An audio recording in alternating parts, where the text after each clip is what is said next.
Hi, I'm Sean Callow, President and CEO of Never Stop Productions here in Durham, North Carolina. With many of us in lockdown, the production team here at Never Stop Productions has decided to make our entire catalog of performances available free for you here on YouTube. These are recorded live performances of our shows at North Carolina Central University, where we collaborated with the faculty, staff, and students of NCCU's theater, music, and communications departments. If you like what you see and decide you want to help us out, feel free to donate at the link down in the description, or better, donate to one of the many charities and great community organizations that are out there in your area. We've included a couple links to them as well in the description below. By working together, we can weather this storm, get out of this lockdown, and get back to creating great art. And now, on with the show.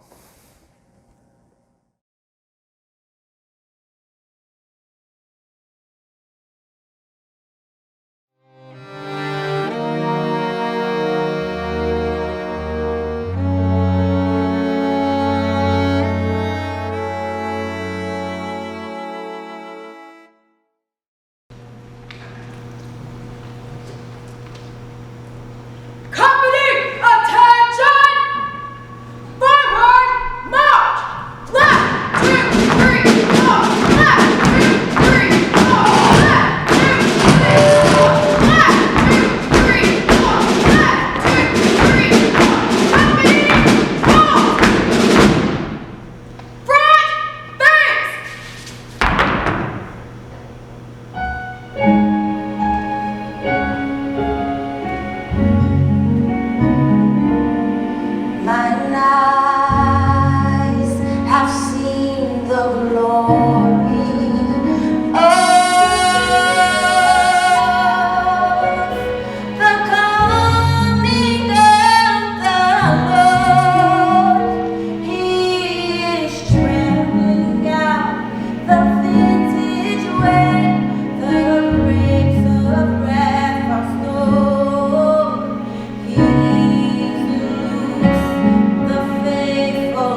of the United States Army Nurses Corps.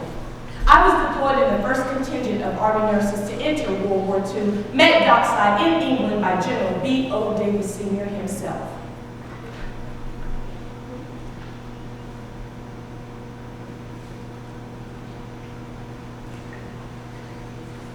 I want to give you a little history so that you can view these events in their proper perspective. Everybody knows. It's no secret. We started as slaves. And African Americans have served, fought, and died in every armed conflict this nation has been involved in since its inception, starting with Crispus Attucks in the American Revolution. My three brothers, Francis, Charles, and Owen, they also served. And my son, Edward, well, Edward was a pararescue specialist in the Vietnam War. Let me read something to you that the United States War Department said about my boy. Citation to accompany the award of Distinguished Flying Cross to Airman Second Class Edward A. Deshay. Now y'all did hear me see distinguished, didn't you? I love that word in connection with my son's name. Edward A. Deshay distinguished himself by heroism while participating in an aerial flight as an HU-16B pararescue specialist over hostile waters on the 7th of August, 1966. And on that date, with complete disregard for his own personal safety, Airman Deshay, while under intense hostile fire, entered the water on 2 occasions, swam to the downed 2 airmen, and returned them safely to his rescue aircraft. The outstanding heroism and selfless devotion to duty displayed by Airman Deshay reflect great credit upon himself and the United States Air Force. Now, how about that? I'm proud of my son. Let me ask you a question. Does he sound like a second-class citizen to you? No? It doesn't sound like that to me either. Company, attention! Second Lieutenant Della Hayden Renee Jackson. I tried to become a member of the Army Corps Nurses. Then finally, in January of 1941, because of the wartime emergency, they allowed us to serve. Initially, only 56 of us were allowed, but my perseverance paid off. I was chosen to lead the nurses deployed at Fort Bragg. When the United States of America realized that they needed the help of us coloreds to win World War II, they called on Madison Avenue in Hollywood to inform us. Stand at ease! Yes, there was an unspoken promise that if we Negroes helped defeat the evil Axis powers, we would return victorious as fully accepted citizens of the land. First Lieutenant Hathaway Burns. I served in Sydney and Brisbane, Australia, and then I went on to New Guinea and the Philippine Islands. Oh, and about that unspoken promise, we should have gotten that in writing. First Lieutenant Geraldine Bray. I served in England and Africa and was on a ship with Lieutenant Ridgely when we docked in England. The often spoken, often broken promise. Ensign Phyllis May David. I was the first black woman to serve in the Navy's Nurse Corps. Yes, the unspoken promise. See, that wasn't the first time we heard that same old song. Entire dance. See, we've been serving this country since day one, and we've been fighting for the country before the country even existed. How many of y'all know who Prince Whipple is? Anybody? No. Never heard of him. Who is that? First Lieutenant Louise Lomax. I was sent to Tuskegee Army Air Base to tend to the area. As a matter of fact, I was one of the last nurses assigned to the base when it closed in 1946. I know who Prince Whipple is because of my grandfather. Whipple's the black man in the boat closest to General Washington. Black man where in the boat? Look at the painting. He's the third man from the front of the boat. You see him now? Well, do Jesus, there is a black man on that boat. Second Lieutenant Gladys L. Moon. I served during World War War II. I was the first president of the Black Nurses Association in Cleveland. Cleveland was the first city to have such an organization, which eventually became a national organization. Yes, he is Black. There is so much hidden history concerning the service of our people that we could stand here and talk all night and still not cover it all. We all need to know about another Black man in a boat, Robert Smalls. Preach, girl, tell that story. Robert Smalls was born into slavery in 1839.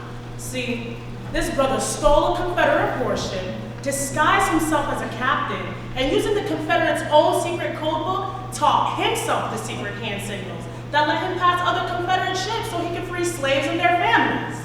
Now that's amazing. That's not all. He escaped to freedom. Then he worked as a military advisor to the Union Army. After the war, he bought a house, ran for Congress, and won. First Lieutenant Eleanor Powell. I served tending POWs at Camp Florence, located in the middle of the Arizona desert. Now, before we go any further, there's another name that we must mention, for without her, none of us would have ever had the opportunity to serve as military caregivers. Mabel Keegan Stoppers. Ooh, that's one fierce woman right there. You better believe it. She was the first executive secretary of the National Association of Colored Graduate Nurses, as she fought for the inclusion of Black nurses in both the Navy and the United States Army. And without her and the help of Eleanor Roosevelt, we all would have been kept on the sidelines. Wait, all due respect to Miss Maybelle, but can we please go back to the George Washington play? There is a Black man on that boat. Major! Teresa Lysinica James! You better believe he's Black. Whipple was an excellent fighter and loyal to the cause. Like the rest of us, he wanted to serve his country. I served throughout World War II and then retired from the Army Nurse Corps in 1967. If you would excuse me, ladies. Company, attention! First rank, align, front, left! Company, halt! First rank, stand at ease! Second rank, form seats!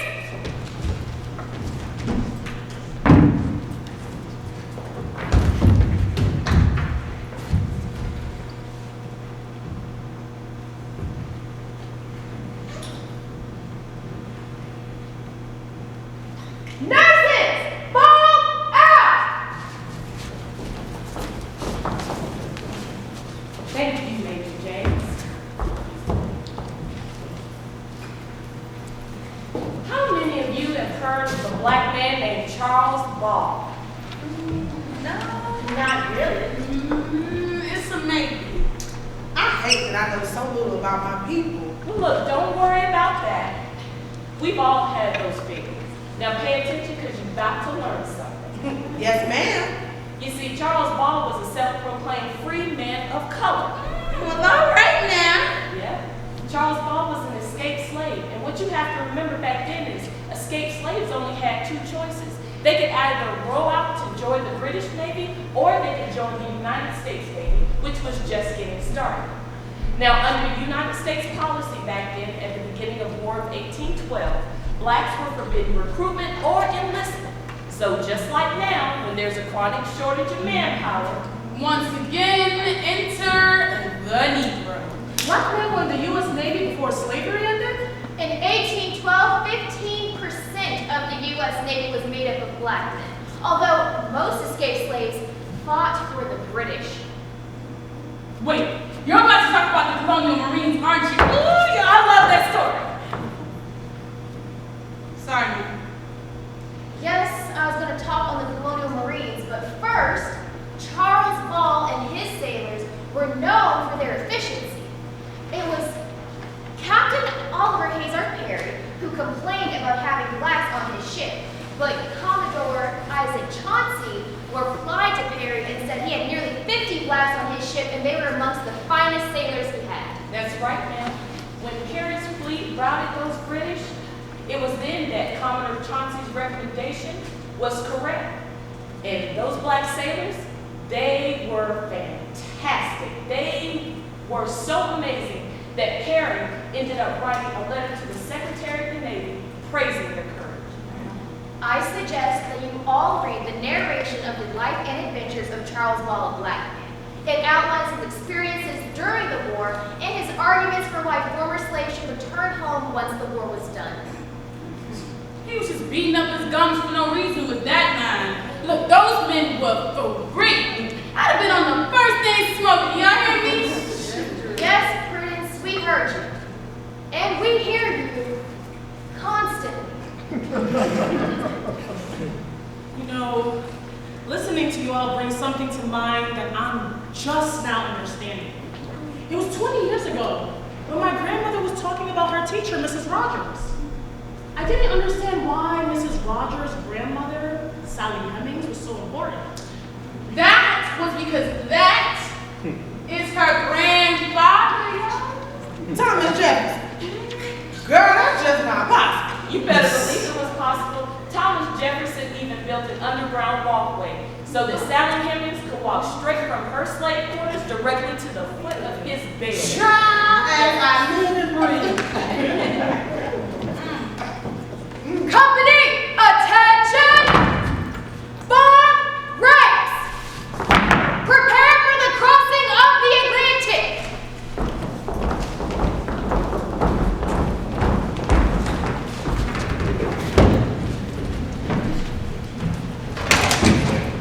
When the Lord is ready, you got to move.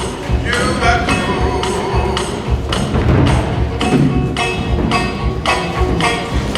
You got to move. You got to move. You got to move. You got to move. You got to move. You got to move. You got to move. You got to move. Now when the Lord is ready, you got to move. You got to move. You got to move. You got to move. You got to move. You got to move. You got to move. You got to move. You got to move. You got to move. You got to move. You got to move. Now when the Lord is ready, you got to move. You got to move. You got to move. You got to move. You got to move. You got to move. You got to move. You got to move. You got to move. You got to move. You got to move. You got to move. Now when the Lord is ready, you got to move. You got to move. You got to move. You got to move. You may be high, you may be low. Go tell it on everywhere you go. 'Cause when the Lord is ready, you got to move. You got to move. You got to move. You got to move. You got to move. You got to move. You got to move. You got to move. You got to move. You got to move. You got to move. You got to move. And when the Lord is ready, you got to move. You got to move. You got to move. We got them! We got to move. You may be low. You may be rich. You may be poor. And when the Lord is ready, you got to move. Waiting for Liberty ship!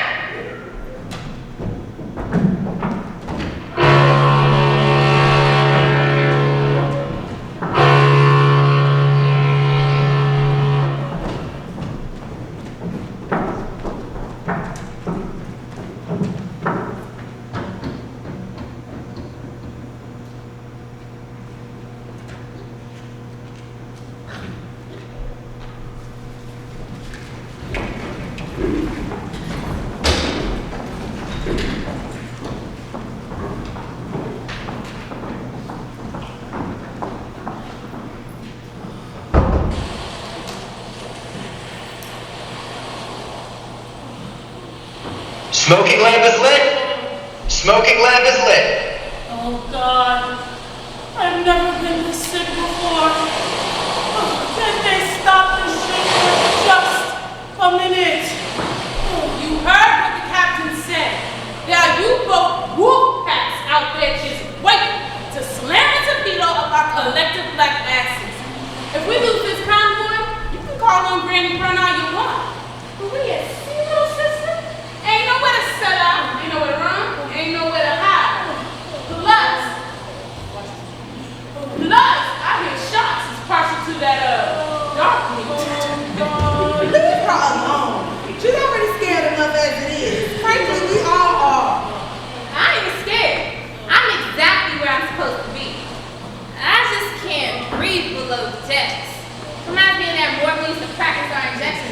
They used to make us use big babies. Ooh, child, I remember that, okay? See, the white nurses, they had practice dummies in their schools, whereas we had to practice on the dead.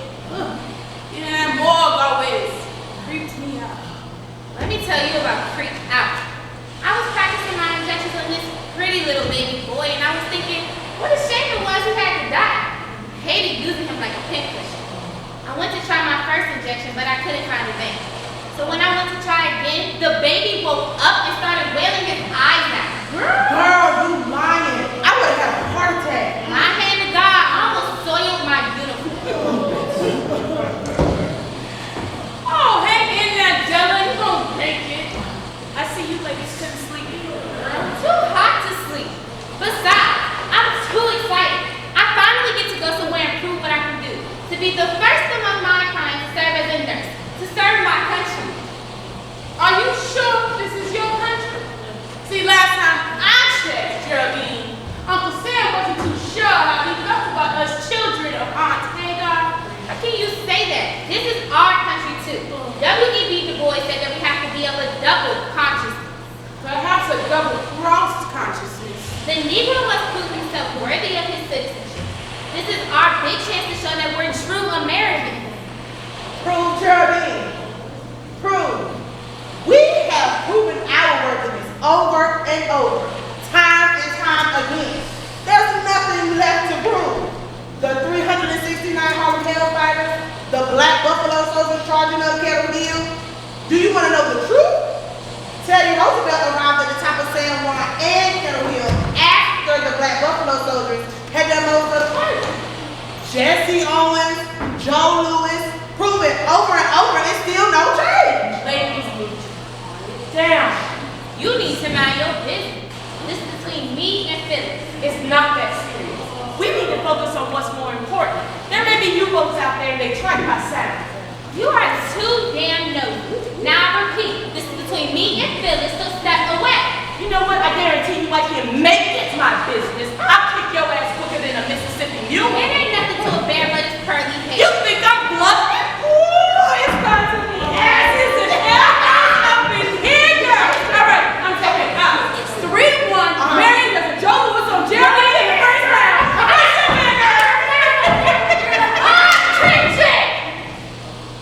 By order, General Benjamin O. Davis, no Negro troop will engage in any activity that might bring shame or dishonor to the U.S. troops, which includes gambling, First Lieutenant Hathaway, and most certainly prohibits fighting anywhere but on the battlefield, First Lieutenant Ridgely. Am I understood? Ma'am, yes, ma'am. I don't think I have to remind you, ladies, the things we have endured in order to wear these uniforms do us. No, ma'am. You don't have to remind us. As you were. Geraldine, I'm sorry I did my top. I was out of line. Yeah, I can't believe us acting like a bunch of handkerchief heads. Oh, no. I think I'm dying. Well, it looks like Ardella has a first-class case of seasickness. Prudence, grab me some water and give her some Dramamine. Yes, ma'am, right here. Now, these pills are going to make you feel better. Swallow them down. Girl, if you take your medicine before I scratch a knot in your behind. But we all know who missed their lesson on bedside manners. I know how to deal with my patients. Thank you. And speaking of lectures, didn't you promise to tell us about the colonial marines? Yes, Prudence, I did say that. And I always try to keep my promises. Now, we've talked about Charles Ball, and Geraldine, I heard what you girls were discussing earlier. And I must admit, I agree with Phyllis. We as a people have proven ourselves time and time again, and if I have any say so, we will continue to prove it. Now, the Colonial Marines were a particularly interesting group of men with the reputation of being a very efficient fighting force. The British advantage over the Americans was that they were offering the opportunity for freedom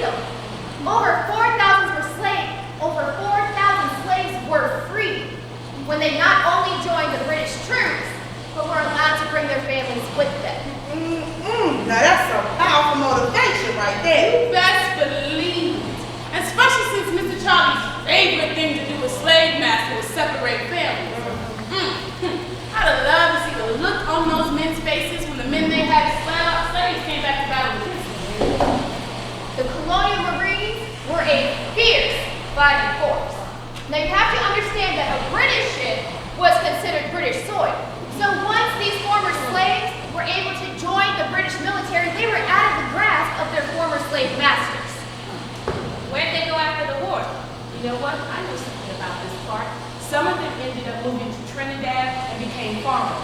And they called themselves the Marians. Marion, you are correct.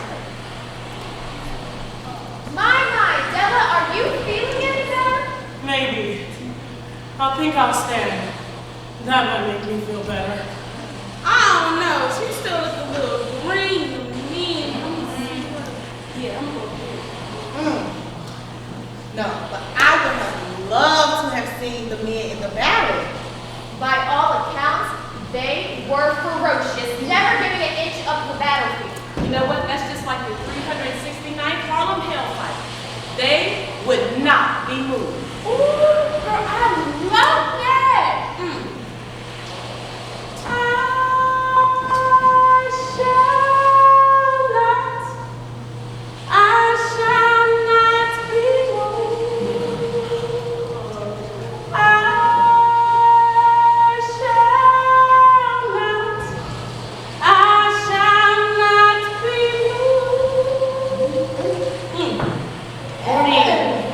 Please, keep singing that. That might make me feel better. All right, Della. Just like the tree that's planted by the water,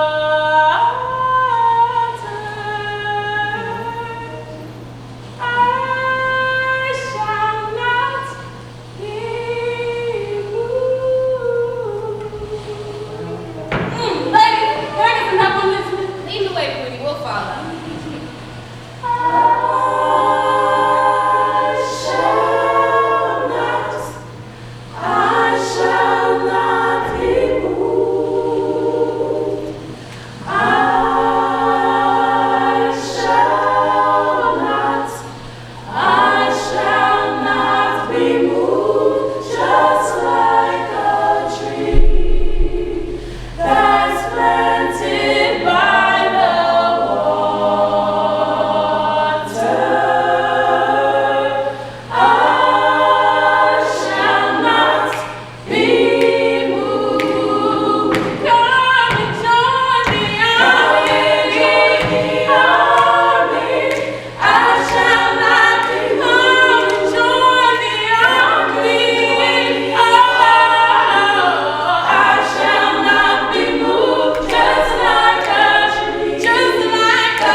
We spent the next 4 hours huddled in the bows of that ship, shuddering at the sound of each and every explosion, crossing our way from the Atlantic to Africa, the reverse trip of our ancestors.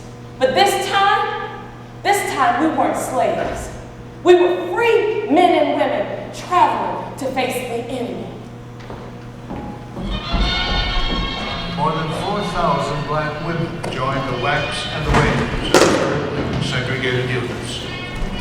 Many found themselves relegated to menial jobs in mess halls and laundries. There were only 4 black nurses in the United States Navy during the war and 500 in the Army.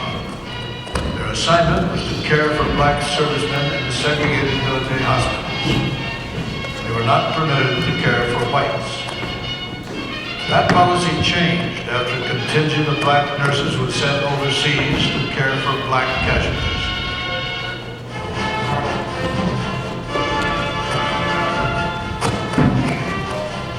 Upon their arrival in England, the nurses were welcomed by Brigadier General Benjamin O. Davis, the first black general in the history of the U.S. Army. Captain Petty and nurses, I'm told that you are the first colored nurses to come to this area. I know that you are going to live up to all the traditions of your noble profession, and the American people expect great things of you. That month, most of the American casualties were white. The black nurses were ordered to care for wounded German prisoners of war. There was public outrage. Army hospital rules were changed, at least in England. But most racial discrimination went unchecked.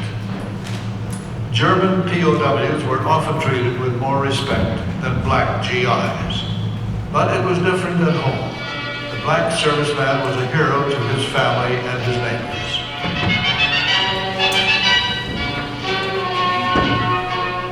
Two million black Americans were working in the war plants. Many of them were women. For black war workers, just as for whites, the war meant steady work and high wages. But that was not all. It was a matter of patriotism, of contributing to the war effort, which concerned black Americans as much as it did whites. Harlem needed air raid wardens, after all. There were hundreds of black volunteers for civil defense and war bond drives. For any kind of job they were allowed to do.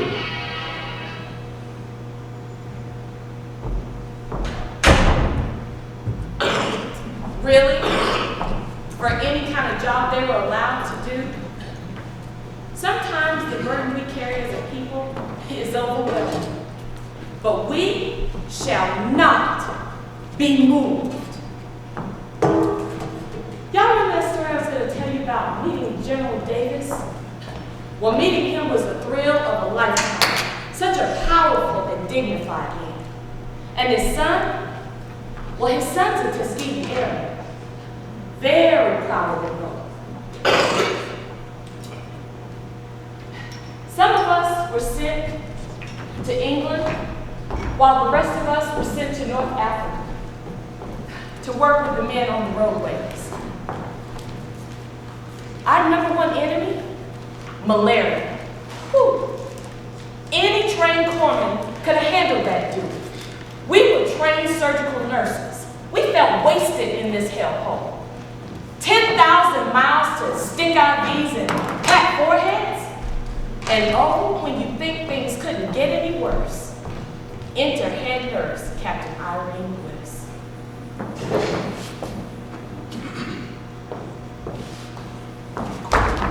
Why on earth everyone has made such a fuss about Negro nurses coming to serve and not even bothering to half train you? A total waste of my time. This woman is anything but wonderful. What are you doing now, dancing? A pitiful waste of our government's precious time and resources. Lazy, shiftless, good for nothing, all of you. We're sorry, ma'am. Sorry? We'll try to do better. Sorry indeed, the whole darn lot of this. I am going to put you all on report. Good morning, ladies. Good morning, sir. And evening. Captain Bliss, you must be proud of the work these nurses are doing. It must be wonderful to work with such talented professionals. Sir, yes, sir. It's going very well. Everything is so clean and tidy. Now, I know this is a difficult situation, but the morale of our men must be kept high. Carry on.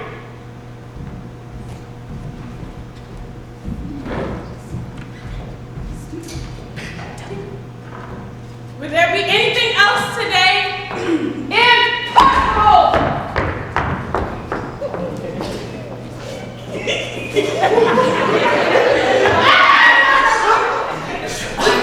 thought her head was gonna explode. Girl, her coat is twisted so tight, I bet she won't pass that for a week. We're waiting for her problems. Impossible. You know, she's been riding us ever since we arrived. We all know she's a racist. But this is the army. Not too much we can do about it. Hateful old bitty. I hope she busts a gut. Quite frankly, I'm confused and frustrated by the whole thing. They make us jump through 1,000 hoops just to serve, and then they act like they don't want us when we get here. I am a trained, competent caregiver. But for some reason, the color of my skin presents a problem for them. Why don't they just let me do my job? Because it's not like they're gonna bend to help a Negro soldier anyway. That's true. Anybody ever notice how Captain Bliss never actually touches the Negro patient? I mean, she'll pretend to examine the patient and check the vitals, but never actually touch them. So hateful. And that's why you ladies are so important here. Excuse me, I didn't mean to startle you. That's okay, sir. If you don't mind my asking, how long have you been listening, sir? At ease. Long enough. Sir, we didn't mean to be disrespectful, sir. Now, I can understand your discontent with that spiteful, bitter woman. Seems that our country is of two minds when it comes to our darker-skinned citizens. This from a country that claims the mantra, give me your tired, your poor, your huddled masses yearning to be free. There ought to be a codicil written saying, give me your tired, your poor, your yearning to be free, unless their skin is dark. Quite frankly, I've always been surprised at how this country treats its citizens of African descent. Major Rick, sir, if I may speak freely. I hope you don't take this the wrong way, but I have never heard words like that come out of a white man's mouth. Prudy. Well, I asked. Lieutenant Hathaway, I take no offense. As a matter of fact, might be the best compliment I've been given. Thank you. You're welcome, sir. But since we're talking,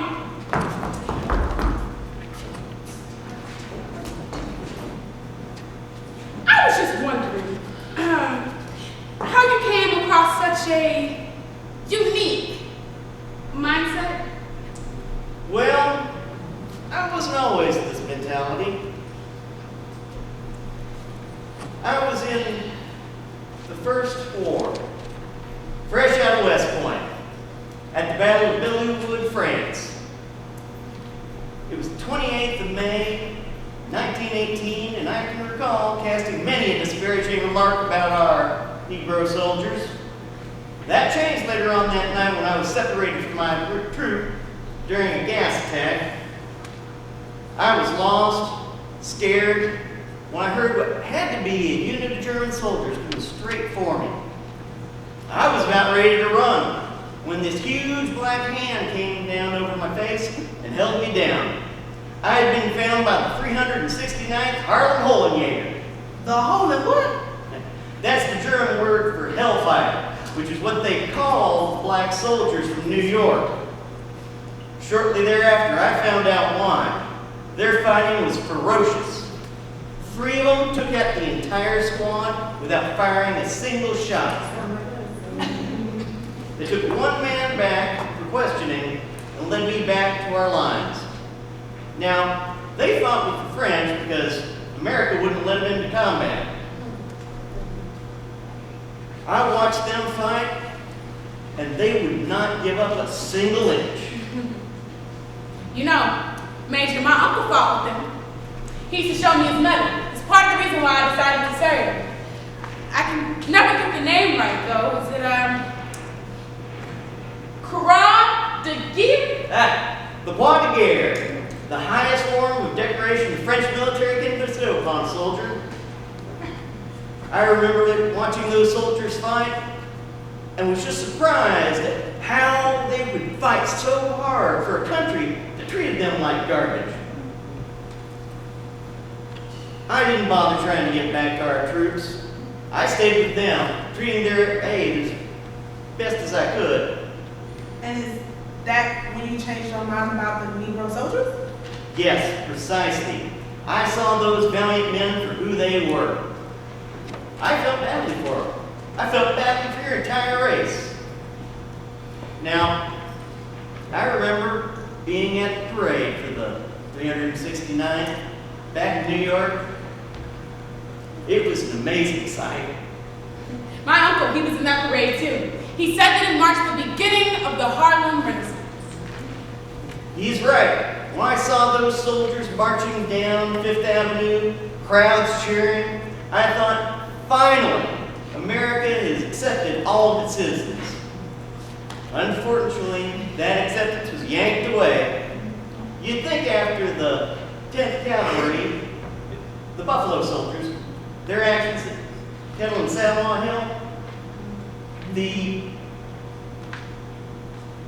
Hellfighters, The right? Hellfighters, Yeah.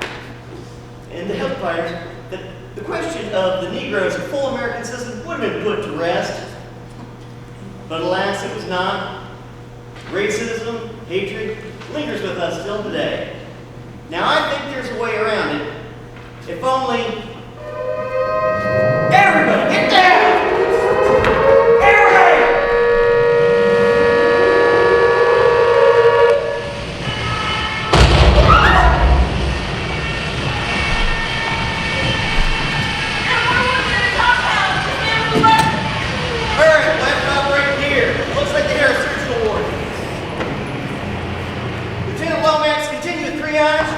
Only the most serious cases first.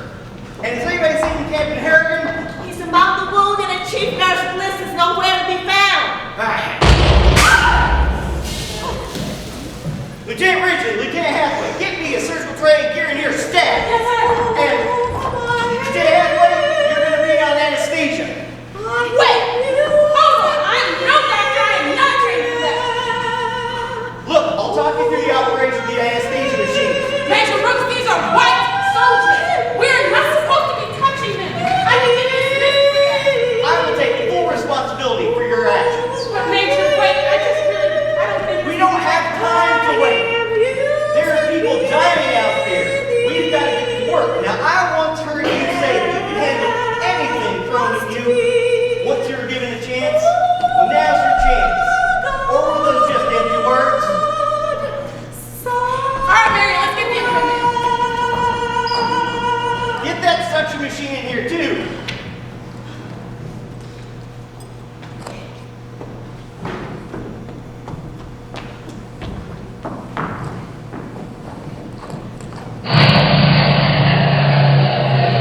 Stay down. Sounds like we've got a few more.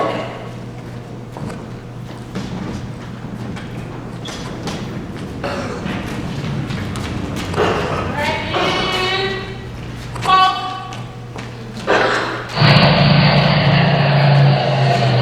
Can you plug this next morning? There's no power in here. Mary, let's get him up. What we got? All right, ready? Ready. 1, 2, 3. Cover him.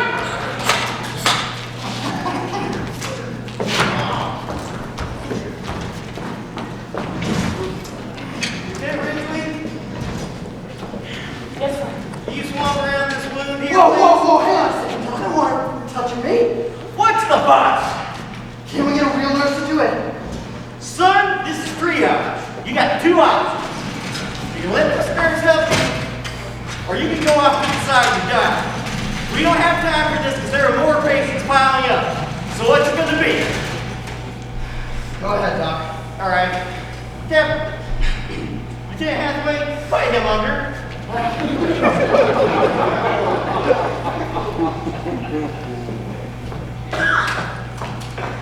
All right. Ready with this, miss. Okay, scalpel. Retractors. Lieutenant Lomax, please put these instruments firmly in my hand.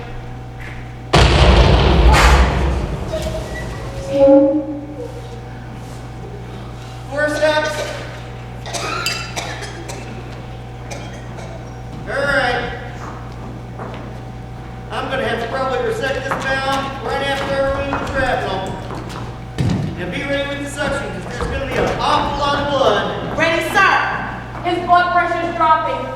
Increase flow. I don't know how. How do I do it? Right now. Quarter turn. Clockwise. Yes, sir.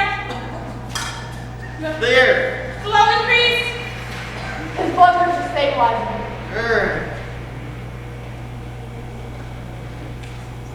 All right. Lieutenant Lomax, relieve Lieutenant Hampton.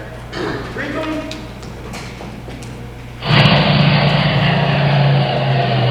Lieutenant Richard. Yes, sir. I need you to get the next patient prepped for surgery and establish some kind of operating ward. Yes, sir. Will do, sir. Back off on the anesthesia, please. 8 to the turn. Blood pressure rising. Excellent. All right, ladies. Let's clean him up.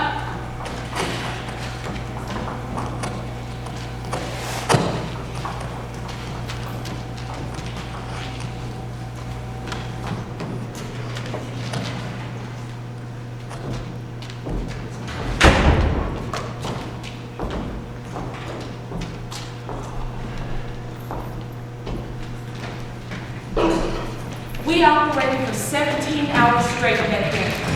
We saved over a dozen lives, but we lost 2. I have to admit, I've never seen so much carnage, so much pain. But I have to admit something else. I never felt better because I was finally getting a chance to do what I signed up for. I was a caregiver, a real, honest-to-God caregiver, and my skin color made no difference in that operating room to those white soldiers that we saved. And afterwards, there were no thank yous, just a reprimand and a reduction in rank. And Major Brooks, well, Major Brooks was demoted and he was transferred. You know, my grandfather once told me, if you fall into a deep enough hole, the color of the hand that pulls you out makes no difference. And you know what? He was right. Lieutenant Ridgely, I'm going to find something to eat and sleep for a week. Yes, sir. You've earned it, sir. Unfortunately, we have too many wounded. Best I'll be able to do is catch a short nap. But I wanted to tell you, that was some mighty fine work you ladies did in there. Never let anybody question your abilities. There's no reason for it. Thank you, sir. Oh, and by the way, I thought you might like to know that they found our Captain Bliss. Yes, sir. Where? Turns out she had taken refuge in the mess hall under one of the tables. Between you and me, I can finally say that our dear Miss Bliss has finally passed gas. And a good deal more.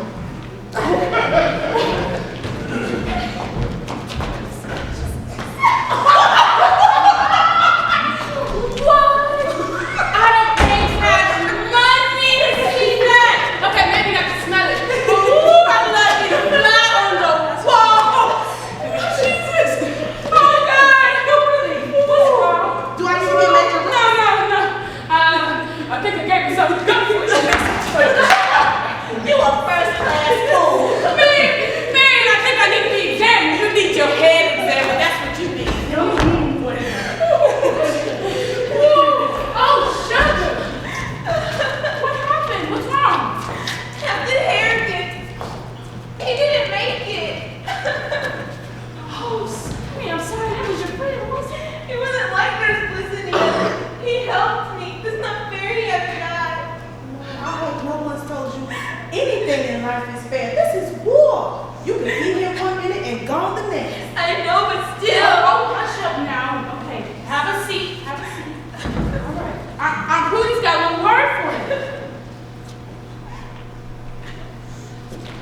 Somebody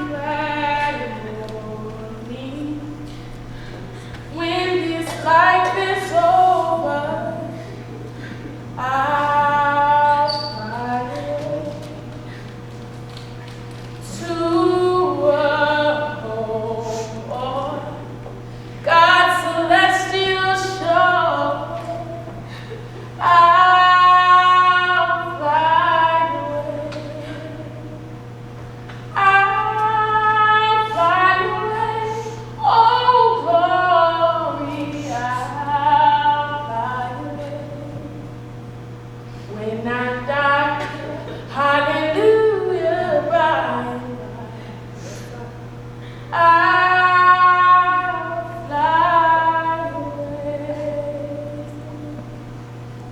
question?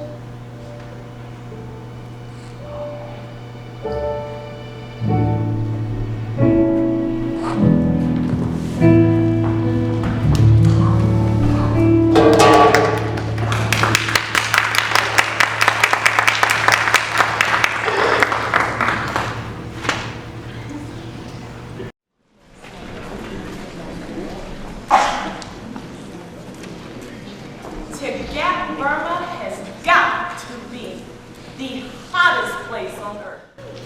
But Jenny Gall, well, that's a suburb of there.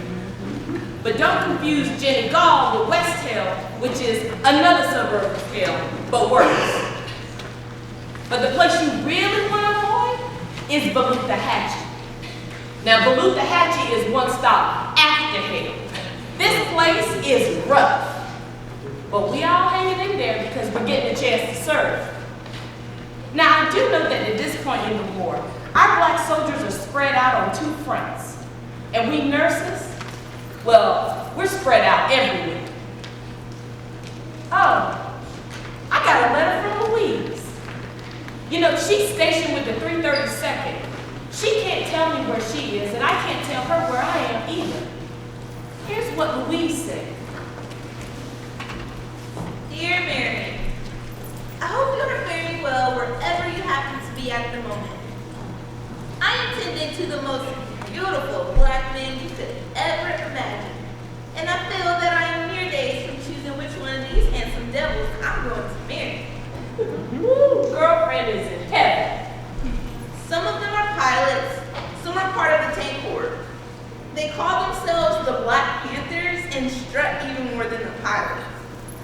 Others are drivers for the Red Ball Express who are on the road 20 hours a day. And when I have to patch them up, it's because they were asleep and the truck was driving itself. But they keep pushing because the troops depend on the supplies they're carrying. Hey, baby. Hey. I met an amazing young man this morning. His name is Jack Robertson, but he said I could call him Jack. He came in all bruised up because the MPs got rough when he refused to give his seat up to a white man. I got a feeling we're going to be hearing more from this young man. Be good, my friend, and stay safe. Much love. You would think that after 27 hours on a cargo plane with no food, no heat, and definitely no toilet, that they would at least let a sister get some breakfast. Oh, Lord, Mom, looks like somebody left the barn door open and one of the animals that got into the house. Mangy, scrawny, look at that. Not too well bred by the look of it either. Yummy. Definitely a cold. Eleanor, stop it. Pretty girl, you look like you worn down to a nub. The dispatch told me that you and 7 other girls were headed over this way, but I asked the quartermaster if you could bump with us. This is you right here. Jesus. You look like a hot mess. Ooh, a hot mess. Indeed. All right. So I have 2 questions that I need answered. What is it? 1, is there a latrine for colors on this base? And 2, how long does it take to get there? Okay. You go out here, make a left, then you turn right by the PX, it's straight down, take about 3 minutes. Okay. Well then, you 2 comedians. That means you got about 12 minutes to live. Get your affairs in order. Uh-oh. You better run, girl!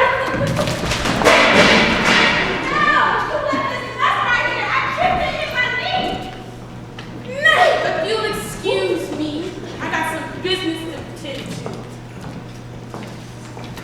Oh, pretty. We saw they went away to eat, so one of the brothers made us stuff in the kitchen.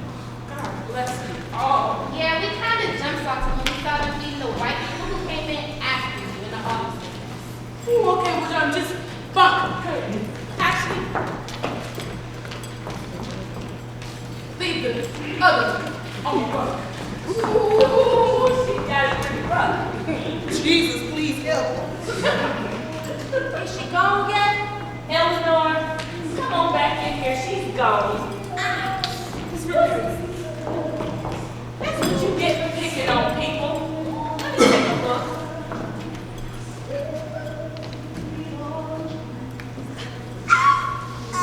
Oh, Eleanor, you are such a big baby, I swear. you know what? Just rub it down with some alcohol. You'll feel this. Well, good morning, ladies. Don't you all look like a breath of sunshine? Well, if it isn't Rudolph who wishes he was Valentino. No. Competition must have been mighty slim. No. Competition was fierce. And there was this inky-dink jawhead that tried to give me a run for my money. But I shot him lightly, pew! And he died more like this.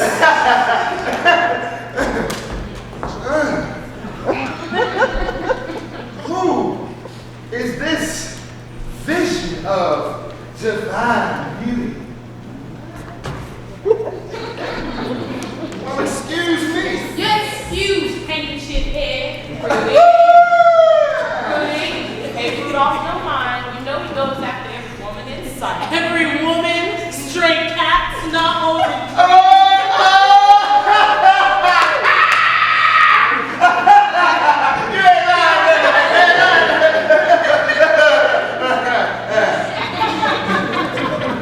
I'll have you know, I am a romantic work of art and a dancing machine.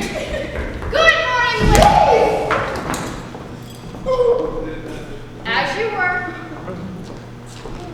First, Lieutenant Hathaway. I see you made it safely. Welcome to Burma. Thank you, ma'am. Private Patterson, get off that floor. Excuse me, I'll just sit over here. Out of the line of fire. Private Patterson, you are aware I can have you on report for being in the women's bear breaks without permission. Yes, sir. I mean, Oh, shit. ma'am. Sir? I'm sorry, ma'am. Now, there may be an alternate way to resolve the situation if you're willing to put in the work to redeem yourself. Yes, ma'am, I will work. I am a hard worker. Just ask anyone. No one works harder than me on that Lido road. I may just do that, but the work I'm asking from you is not like the work you do on the Lido Road. If you wish to avoid a visit to the brink, you must sing for me the best rendition of the hymn, This Little Light of Mine. You can't sing, can't you, boy? Yes, ma'am. I can sing. I can sing just as well as I can work. I can sing my ass off. I mean, my behind. I can sing my behind off, ma'am, but with your permission, of course. Well, young man, you may proceed. Here's the secret. Hold! Private Peterson and Private Season, get in here! Private Johnson and Private Walton, I see you have escaped from the kitchen. Yet again, you might as well enter too. Yes, ma'am.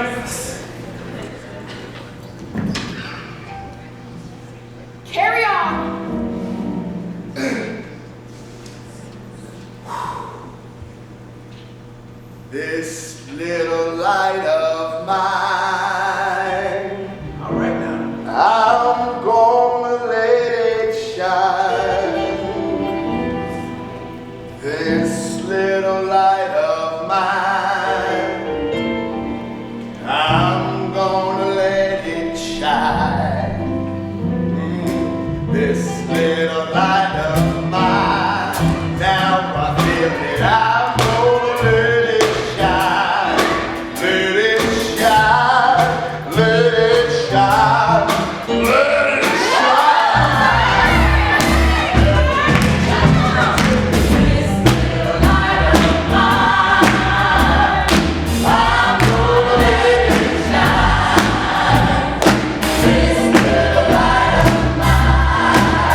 singing that song earlier. Woke up this morning.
Major James will throw your butt in the brig. Man, that woman does not play. One time I told her to take 2 white soldiers to task for something they did, and she made them respect her rank if it can go. See, brother, what you need to understand is that although she outranks me, Major James is still a woman. And I know how to handle me some women. It's simple as that. I am the master, the artist. You are the master of the bullshit. You so full of yourself. What you need to comprehend is there is a lot of me to love. I am one of God's most glorious creations and a blessing that must be shared to the multitudes. Hang on a minute. What are you doing? Checking to make sure my boots are on tie. Because it's getting deep out here. We're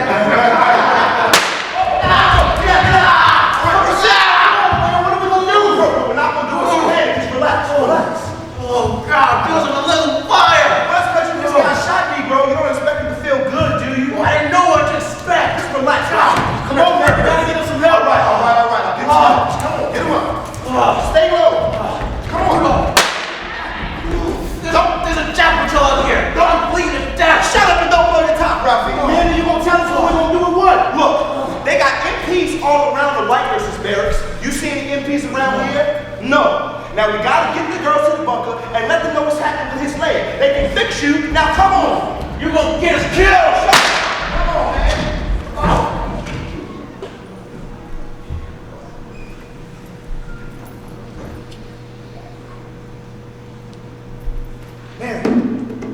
Mary, wake up.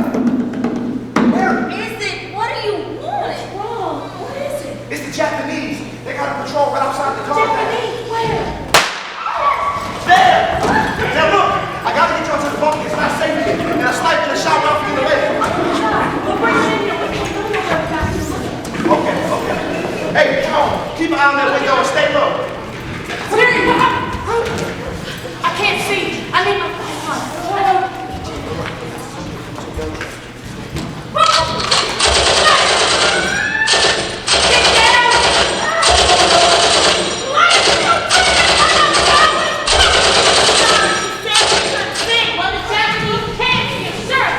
That's why I gotta get y'all out of here. Mary, how his leg? Come on. It's a clean wound. It went straight through. Let me give him some more.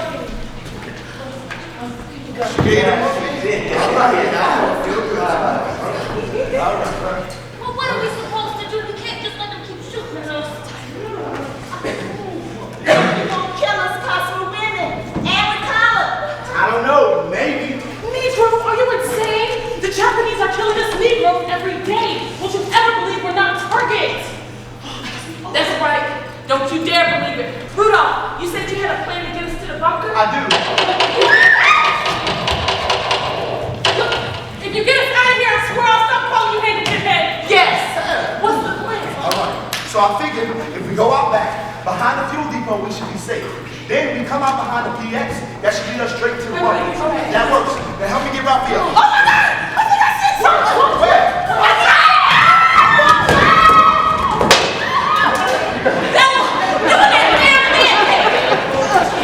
Check if any other weapons.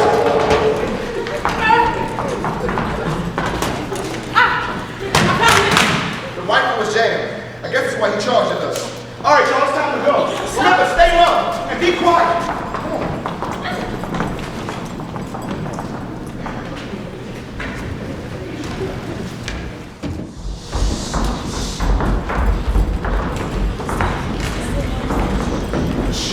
Stand against the wall.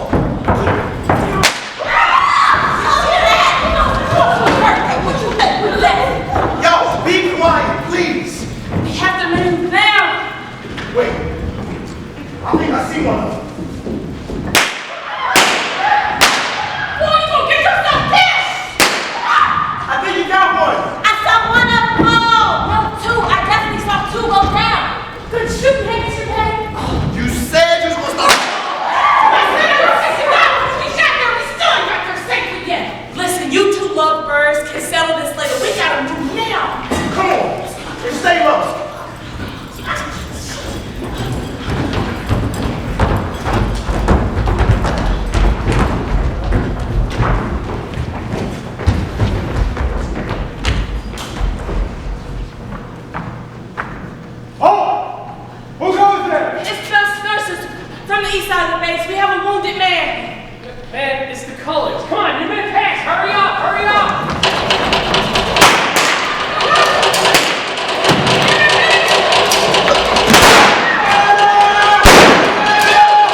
bath, please. I'll do it. Gladys, come on. I am a trained, competent caregiver, and it is our duty to serve. I wouldn't touch him. Geraldine, you are wrong. We took this oath to provide care and protection to anyone who needs us. Regular and I will not violate that second oath. Regulations will not. Come on, Phyllis. Last time I checked, that's how Trudy, Louise, Marion, and yourself got a reduction in rent. By touching a white soldier. Well, by God, so be it. Thank you. Thank you so much.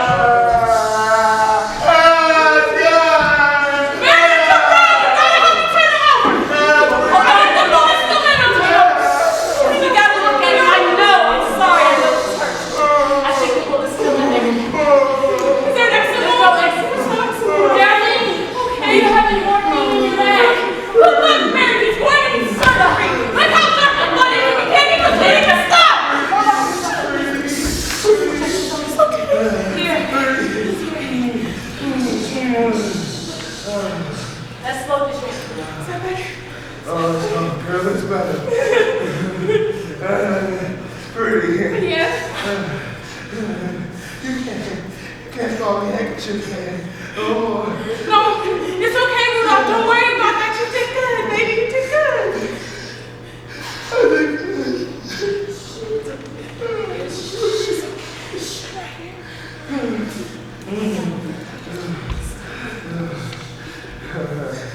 This is a song that's like a blind. Sing it, please. I'm gonna let it shine. This little light of mine. I'm gonna let it shine. This little light of mine. I'm gonna let it shine. Let it shine. Let it shine.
Day is done,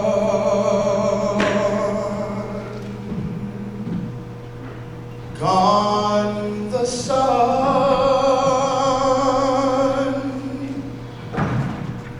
from the lake, from the hills, from the sky. All is well, safely rest. God is nigh.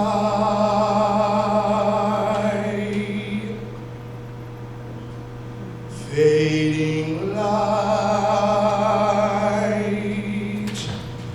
dims the sight, and a star gems the sky, gleaming bright from afar.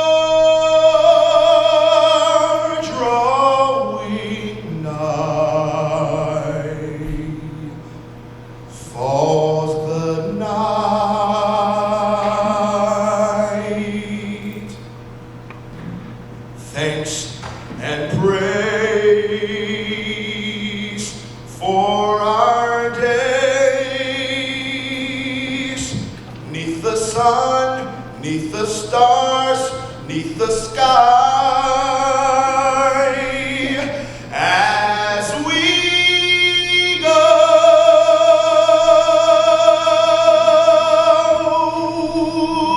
this we know.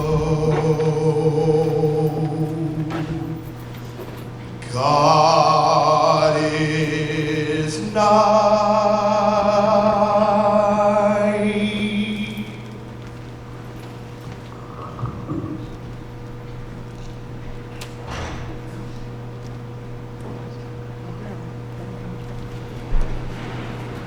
By the end of the war, about 500 of us were allowed to serve out of the 9,000 that applied. And in 1908, the Black Colored Graduate Nurses was founded, and as an alternative to the American Nurses Association, Black nurses who applied in World War II received this. Your application to the Army Nurse Corps cannot be given favorable consideration as there are no provisions in Army regulations for the appointment of colored nurses in the Corps. The Army had over 40,000 white nurses, and some of them were assigned to attend those German POWs. But there was too much fraternization, so guess what? They assigned us. They sent us in to care for those German POWs whenever possible. You know, Hitler's entire campaign was based on white supremacy. His soldiers were still surprised at how badly Black people were treated. But there were still soldiers. They didn't take too kindly to their dark-skinned caretakers.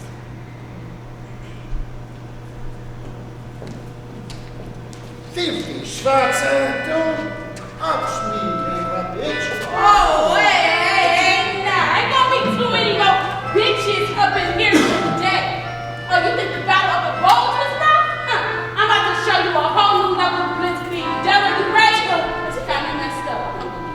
Rudy, what's the problem? Oh, ain't no problem. Just Klaus being his usual, aggravating, irritating self. Now let me explain something to you here, Adolf Hitler Jr. Okay? The doctors have prescribed this medicine for you, and it is my job to make sure that you take it all the time, on time, and you will not. I repeat, not keep me from doing my job. So unless you want to find out the exact location of West Hell, I suggest you take your pills. Burston, understand?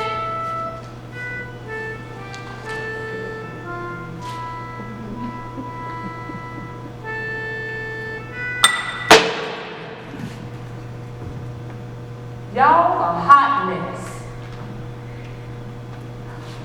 Thank you. See what happens when we all just get along? Frederick, you are something else. You tell the tallest tales I've ever heard. But they are too, I promise. Yes, I just bet it is. Now sit down and call me when you need something. You need to regain your strength. Give me strength. Just stay with me. We'll get better much faster.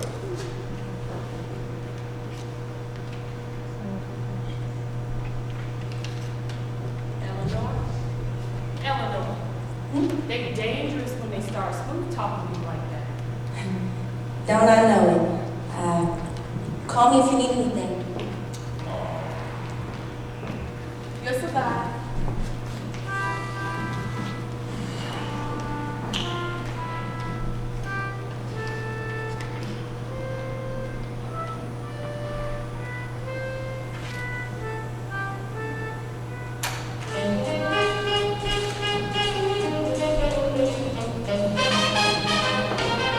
Now, you know you won't have to play something better than that if you want to get a black woman in the mood. You know what I'm saying? What are you saying? I see the way you look at Eleanor. Not slick. Oh, no, she's just very nice, is all. She's a nice voice and pleasant manner. Sometimes that's enough. How about this? I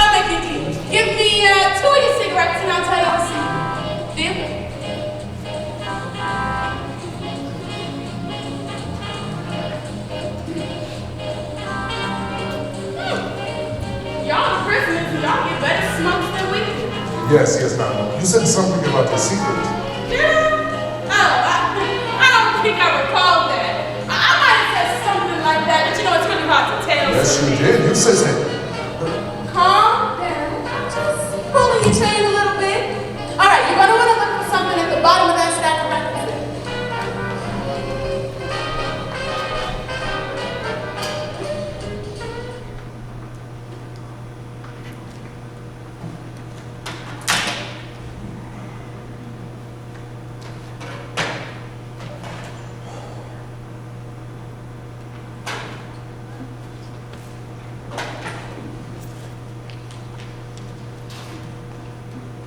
Here.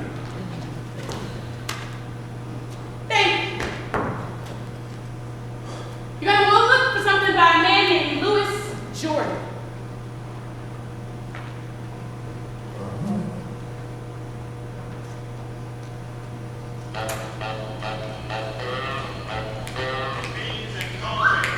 Hey, he couldn't come and please me. What you doing? You're crazy. You remember this? Come on, don't act like you know. Let's go. Come on. You know you can't outstep me. Okay, man, come on. Yes, ma'am. Show up, girl. Go ahead. Yes, ma'am. Hey, you might sit down with something. Don't watch me. Go, girl. You better get it, girl. Go ahead.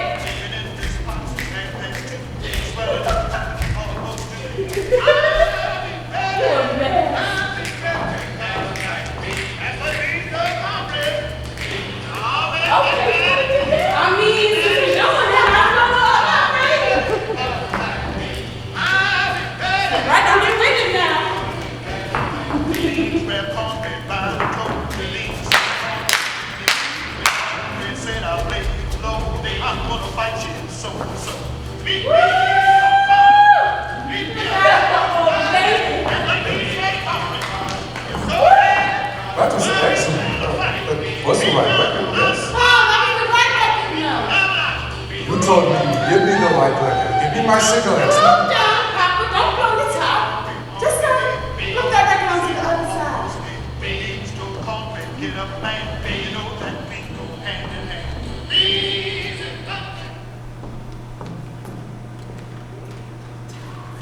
That's it? Bingo.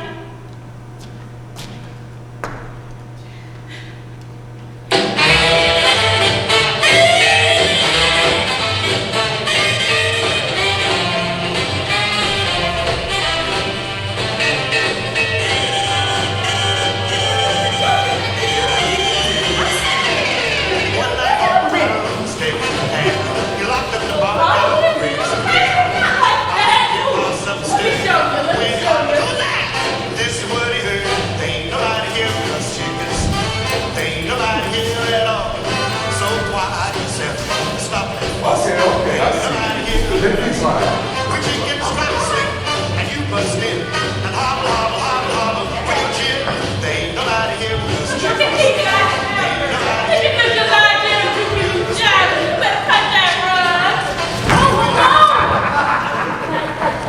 I told you you should have been resting.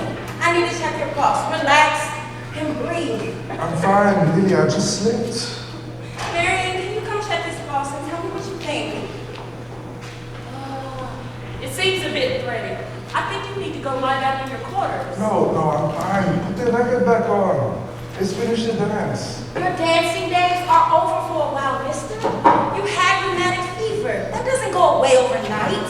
But No buts. No, we're going to help you up. Come on, Marion. Help me get him up. We're going to help you up, and then we're going to get you a wheelchair, okay? no wheelchair.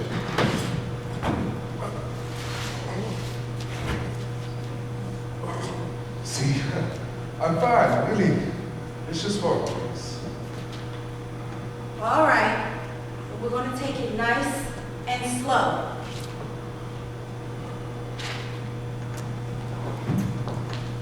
I don't know what I'm seeing, but I swear you got a thing for her.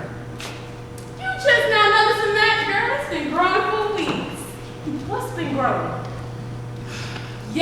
Marion. That old Faye has a serious thing for Eleanor. No. And I would expect he's looking for some ground rations.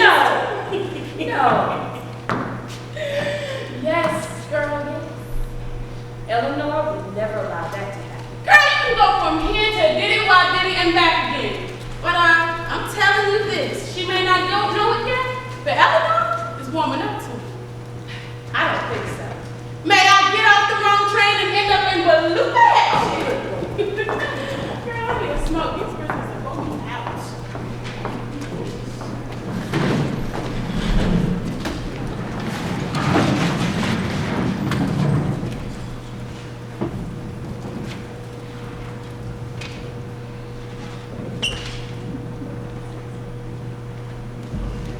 Slow down. You're always in such a hurry. I just want to get to where we can see the town. I love looking out on it. Don't you like that view? Yeah, I do like that view. Looking down on the building makes the town seem idyllic. From this distance, you can't see the Jim Crow signs and the hateful snare from the townfolk. May I ask you a question? And before you answer, you must promise to give me an honest answer. All right, I'll give you the most honest answer that I can. That is all any man can ever ask. And your company, of course. Frederick, you are one strange bird. Are all Germans this odd? You can't lump people together. I would no sooner ask if all Negroes were sports heroes like Jesse Owens. You have to consider the individual. Well, from what I understand of Adolf Hitler's doctrine, it doesn't seem like the individual got much consideration. You don't fit into the arrogant Superman club. Einen gegen Waschel unter sein. What? You would call it brainwashing. The Romans called it gravitas. Complete and absolute servitude to the state. I watched Hitler's entire rise to power with Poland, beginning with the Bavarian Reichstag elections of 1933. Did you know that the district that he won was primarily Jewish? No, I never knew that. It's true. At first, I was like many other Germans who were glad to have a strong leader, even if the activities of the Brown Shirts did make me a little uncomfortable. In the beginning, Hitler accomplished many things. He got our country moved in a positive direction. It wasn't exciting glad to be German. But then came the hatred. Constant rhetoric to portray Jews as inferior, an enemy of the German state. Homosexuals were forced to wear pink triangles. Brown shirts became more hostile, burning Jewish businesses, and that escalated into Kristallnacht. This was the most frightening time for me because many of my friends, both German and Jewish, were swept up in a wounded wave of nationalism. Kristallnacht? Yes, the united working class. Horrible riots and political violence. President Hindenburg had appointed Hitler as chancellor. After that came the Enabling Act, which ensured that Hitler would have full constitutional power as dictator. Shortly after that, the Reichstag was burned. The government as we knew it disappeared. In 1938, the Anschluss began with the invasion or taking of Austria.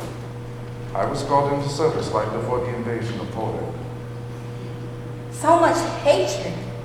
Yes, which brings me to my question. I've noticed that the sentiment towards the Negro race here in America is very similar to Jews in Germany. Why are people so hated and despised? Well, there's no easy answer to your question. In fact, it's impossible. There's no answer that makes any sense. My grandparents were both slaves. Well, you have to be able to tell me something. How do you feel? I am astounded. I am confounded. I am puzzled beyond belief. You know, my pastor once tackled that question, and I can remember it was one of the few times that the church was absolutely silent. He broke it down to this. Everyone needs someone to hate in order to feel better about themselves. The inherent human need to feel superior. Insecurity and lack of education don't help the equation. Argentina, that must be frustrating. To face such rabid hatred for no logical reason. Well, you're a white man. Perhaps you can answer that question. Why do you all do the things that you do? I laugh to myself when you call yourselves Christian, but enslave other races for your financial gain, and treat people like they're less than human because of the color of their skin. There is nothing in the words of Jesus Christ that can justify that kind of behavior. What gives you that? No. You have this all wrong. I'm not like that. I asked the question because I want to understand. No, you answer my question. No, you know what? Let me tell you this. When whites introduced blacks to Christianity, they did so with images of God and Jesus as white men. Then you take the Bible, which is supposed to be a holy book, and use it to justify the subjugation of others. Look, you're getting upset. You can't possibly think that the Bible is used in that way. Yes, I'm getting upset. Oh, and you think the Bible can't be used that way? Genesis 9:20 through 27. He said, "Cursed be Canaan, the son of Ham. The lowest of slaves will he be to his brothers." So during the Atlantic slave trade, the curse of Ham was used to rationalize the enslavement of Africans as punishment for Ham's rebellion. That is just one thing in the book. You really can't disregard the whole book for one passage. One passage? Ephesians 6:5 through 6. Servants, be obedient unto them that are your masters, according to the flesh, with fear and trembling and singleness unto heart. All I was saying is that verse was a way to teach the myth of white superiority, a myth that we are still fighting a war about, both at home and abroad. You're supposed to be holding my arm. You know what? You're just fine. You stay right where you are. But it's very lonely over here. Well, get used to it. I did. Lonely is all I've ever known. But that is why you must allow me to take care of you, so that you will never be lonely again. It's your destiny.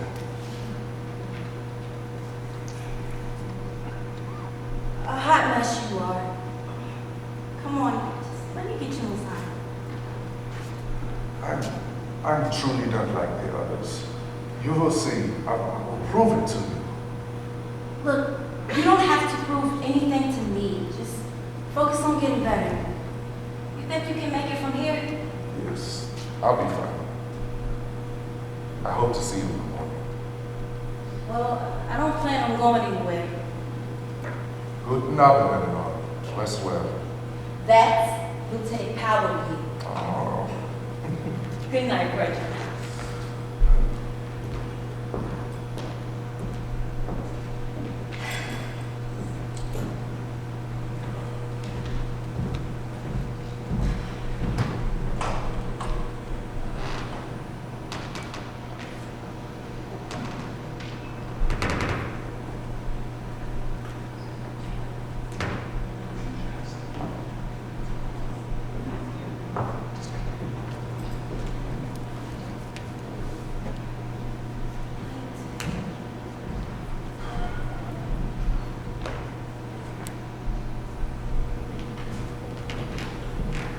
Guten Nacht, Klaus. Heinz. Hast du Spaß mit den Schwarzen? Nein, sie nicht so. Sie sind hier.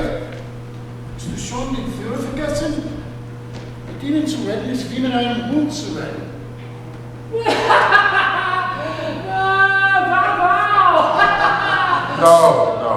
No more German. No more Führer. No more using the German language as a vehicle of hatred. French are dead, you understand? The light of hatred is dead, and I want no more part in any form of hatred for the rest of my life. You are a German citizen. I was a sergeant when you were in Hitler Youth. We built an empire. I am a citizen of the world now. The empire you speak of so proudly. Do you see it now? Do you see it crumbling before your very eyes? Klaus, do you remember what our country looked like as we left? A bombed-out shell with our people dead and starving in the streets. Is that the empire that you speak of? Are you blind? Shrine, you are the one who is blind if you continue to consort with these inferiors. You shame the master race with your actions. Master race. The beloved master race. Klaus, do you remember what Jesse Owens did in the Olympics? Do you remember what Joe Louis did to Max Schmeling? Master race! In case you have forgotten, the troops that captured us under General Patton were black. If we are so superior, why were we beaten by those inferiors? Can you answer me, Klaus? Your weakness is what caused the downfall of the Third Reich. You are a traitor to the Aryan race and a disgrace. Each contact with this Schwarz brings you further down like a disease that rots your flesh, particularly your brain, Friedrich. You will never learn, will you? You put on your boots and uniforms and goose steps into the mouths of cannons with millions of others over what? For the glory of our fatherland and for our Führer. Sieg Heil! A Muglich. Impossible. Where is your Führer now? Can you answer that simple question? No, you cannot. You say that I am diseased and it is rotting my brain. Then fine. Let it rot. Let it melt away all of the hatred and the racism that brought our country to ruin. Melt me down and start me from scratch, simply as a human being. A human being devoid of Aryan pride, who is able to see the beauty and worth in all of human beings. That is who I want to become. And that woman, Eleanor, I love her. I want her to marry me. I give you this one, Klaus. You keep your racist vitriol to yourself, or I will make you regret the day your bitch mother whelmed you out. We were in our golden together. You know I can do it. Nein, nimm deinen Arm von mir. Markus. Seid doch. Wir reden. Guten Abend, Frederick. Eleanor, what are you doing here? Well, I overheard your conversation and it was getting a little heated. Those imbeciles. Plain truth stares them right in the face, but they refuse to see. How could our race be so blind? Well, those people exist in all races, Frederick, not just yours and mine. You people are amazing to me. They have all of these obstacles stacked in their way, but they never slow down. Never stop. It's just like one time when we were coming into camp, even with our POW clothes on, we were served, but the Negro nurse in uniform was not. How do you do it? Well, Frederick, that was me. Don't you remember? I do. Oh, there's a retreat. If we're late from this, we don't eat. See you later? Good night,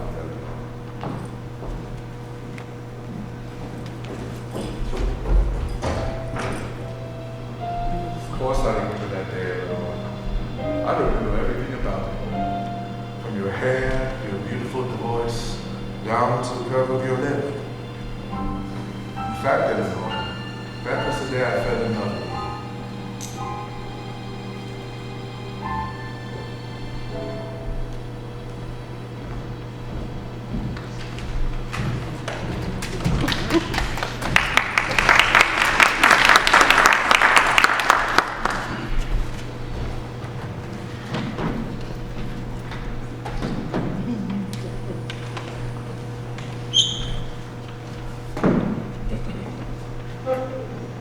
Armies,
notion out of her head. No, this is way too sensitive. You can't handle that. Well, in a China shop. Shut up, Louise. We cannot stand here and let her make a horrible mistake that will ruin her life. Stella, how do you know that it's a horrible mistake? Maybe they're meant to be together. Phyllis, you cannot possibly be that naive. Well, is it, Stella? Did you think that you know everything about everybody? I don't. Yes, you do. And don't think that I'm that naive. I know how most things work, but I choose to live my life on my own terms. I choose to see the positive in every situation. But because of the color of my skin, sometimes that's just not easy. She has a valid point, Della. Well, when you notice that life drops on you hard enough, you'll see that some situations are like Jim Crow, just plain rotten. No amount of sunshine in your attitude is going to make a difference. No. So, like the time the Klan drugged my Uncle 3 miles, castrated him, and then lynched him with his genitals in his mouth? Oh, no, Or when they burned my grandfather's farm to the ground because he was selling too many eggs.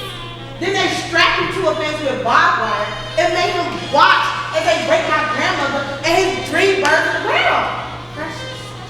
This country is wicked and cruel. Always has been and maybe it always will be. But if Eleanor even has the slimmest chance at happiness, I hope and pray that she has the courage to try. Are y'all talking about me? Well, no, we're not. Not really. No. Yes. Eleanor, we are talking about you. About you and Frederick.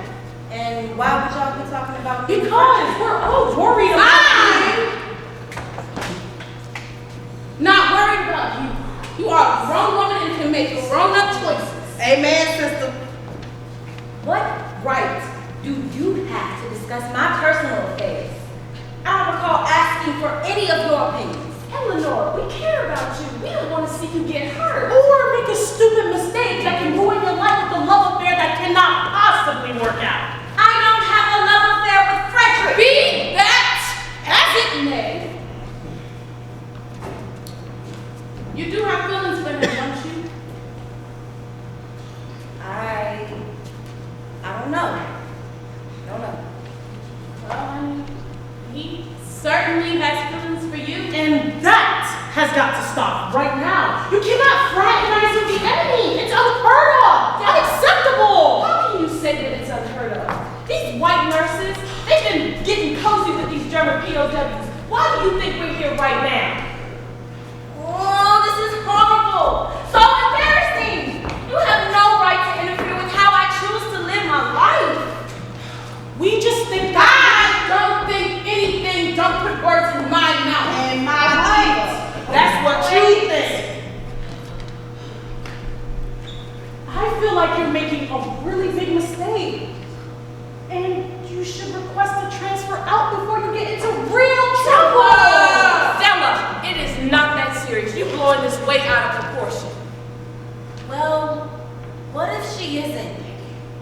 What if I do have feelings for him? What if he's the man I want to spend the rest of my life with? Well, Jesus. Dear Jesus, indeed. I don't have to listen to any of it. You all need to keep your noses in your own business. And don't you dare approach the CEO about shipping me out because I won't go. Do you understand me? I won't leave until I've made up my mind about what's best for me and my future. Is that understood?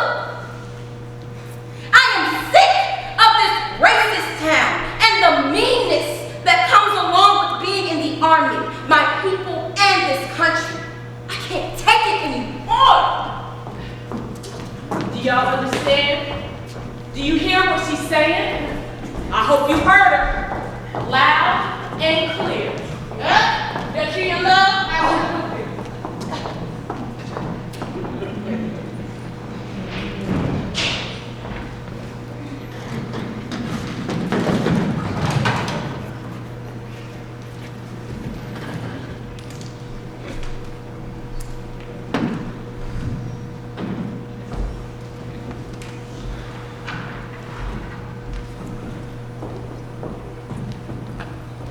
I know I find you out here. Everyone, what are you doing here? It's after hours. Well, I'm not quite sure. You see, I was in the day room with some of the other nurses and, well, that's not true either. What is it, my dear? What I mean is, I was in the room, but I wasn't really there.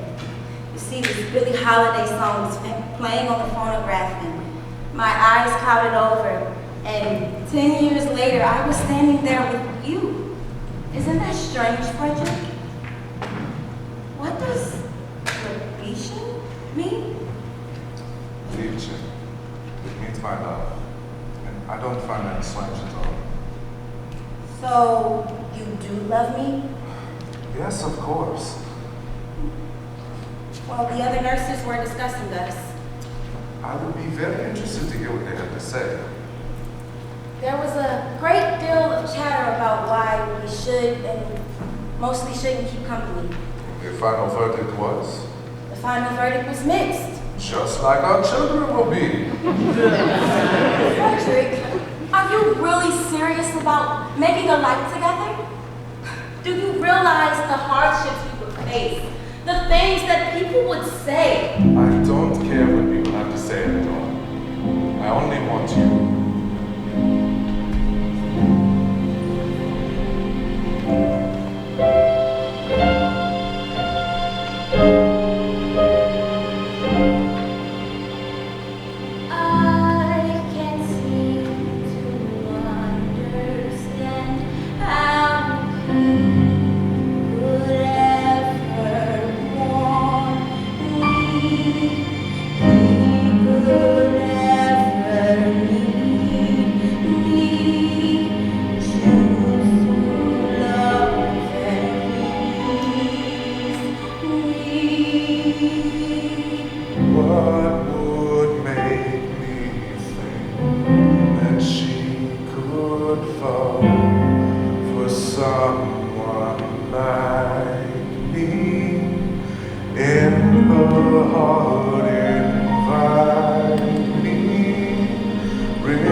And they did too.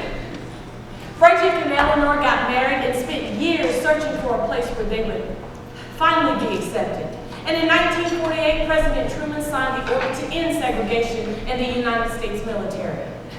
Black nurses were finally allowed to join the American Nurses Association, and all of our hard work and effort finally began to bear fruit. You know, I'm proud to have been part of history, and no matter how much is rewritten to diminish our contribution, we need to always search for our hidden legacy, because then and only then will our needs be fulfilled.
Okay, Japanese soldier.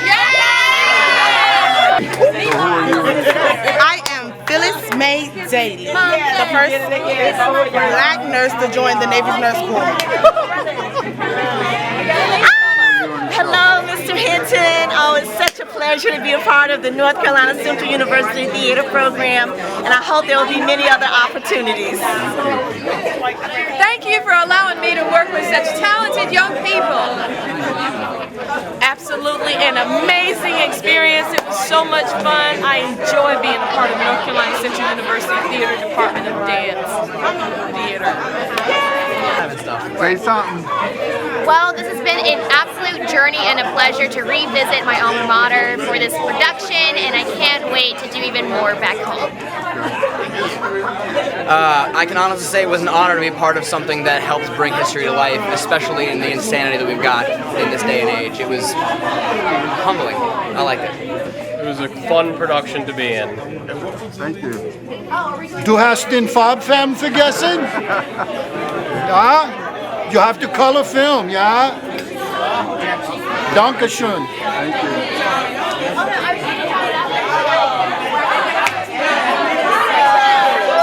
Thank y'all for coming. Hello!